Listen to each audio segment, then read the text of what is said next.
Halo, assalamualaikum warahmatullahi wabarakatuh.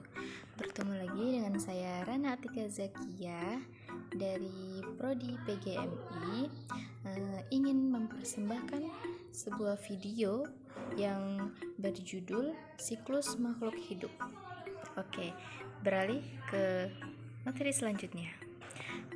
Di sini ada kompetensi inti. Jadi, kompetensi pada pembelajaran hari ini, yang pertama, kita dapat menerima dan menjalankan ajaran agama yang dianutnya, serta menunjukkan perilaku jujur, disiplin, tanggung jawab, santun, peduli, dan percaya diri dalam berinteraksi dengan keluarga, teman, guru, dan tetangga.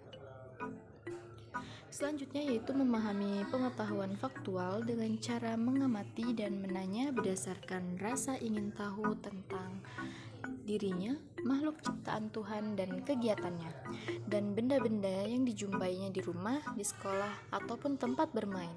Untuk selanjutnya itu menyajikan pengetahuan faktual dalam bahasa yang jelas, sistematis, dan logis dalam karya estetis dalam gerakan mencerminkan anak sehat dan dalam tindakan yang mencerminkan perilaku anak berakhlak beriman dan berakhlak mulia.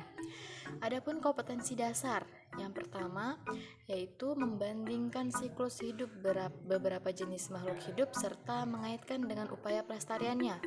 Dan yang selanjutnya yaitu membuat skema siklus hidup beberapa jenis makhluk hidup yang ada di lingkungan sekitarnya dan slogan upaya pelestariannya. Untuk materi selanjutnya yaitu siklus hidup hewan tanpa metamorfosis. Apa aja sih hewan yang tanpa metamorfosis itu? Di sini ada beberapa yaitu siklus ayam dan juga siklus kucing.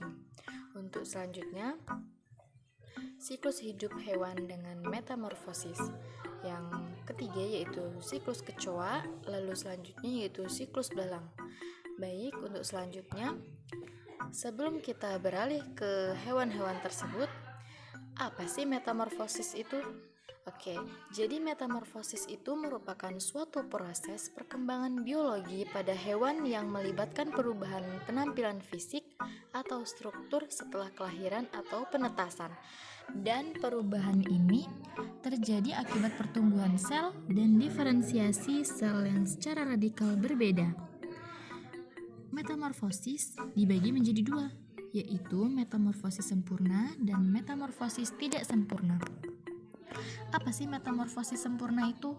Metamorfosis sempurna yaitu perubahan bentuk tubuh hewan dari kecil hingga dewasa. Salah satunya nih, yaitu siklus hidup hewan pada kupu-kupu yang dimulai dari telur sampai ke larva atau ulat, sampai ke pompong atau pupa, lalu berubah menjadi kupu-kupu dewasa.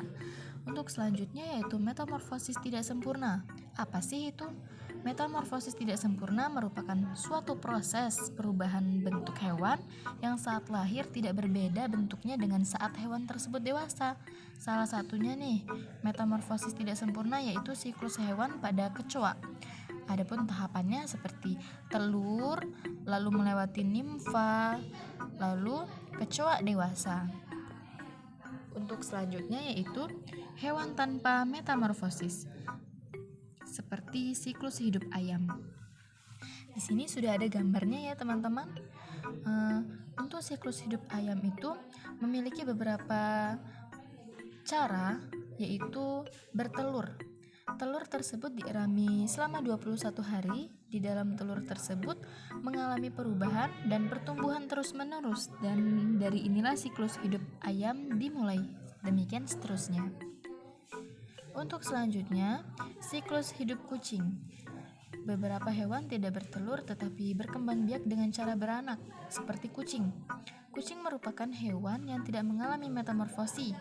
Bayi kucing berada di dalam perut induknya selama 3 bulan, kemudian lahir, tetapi belum dapat bergerak dengan lincah dan makan sendiri ya teman-teman. Untuk selanjutnya yaitu hewan dengan metamorfosis, seperti siklus hidup kecoa.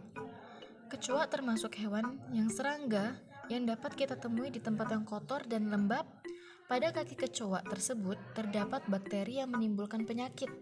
Kecoa memiliki siklus hidup atau metamorfosis yang tidak sempurna karena hanya memiliki 3 tahap, yaitu telur, nimfa, nimfa atau bayi kecoa hingga kecoa dewasa. Di sini sudah ada gambar ya teman-teman. Ada yang pertama telur, lalu menetas menjadi nimfa 1, tumbuh lagi menjadi nimfa kedua, tumbuh lagi menjadi dewasa 1, tumbuh lagi menjadi dewasa sehingga menghasilkan telur, begitupun seterusnya. Untuk selanjutnya yaitu siklus hidup belalang. Belalang merupakan serangga yang sering menjadi hama bagi tanaman para petani nih. Tetapi belalang juga memiliki peran penting dalam menjaga keseimbangan ekosistem. Wah, lalu terutama ekosistem sawah karena belalang kerap menjadi mangsa bagi para jenis burung. Belalang dalam siklus hidupnya memiliki 3 tahap, yaitu telur, lalu menjadi nimfa muda atau belalang muda, hingga menjadi belalang dewasa. Terima kasih teman-teman. Mungkin cukup itu yang dapat Rana sampaikan. Rana akhiri. Wassalamualaikum warahmatullahi wabarakatuh.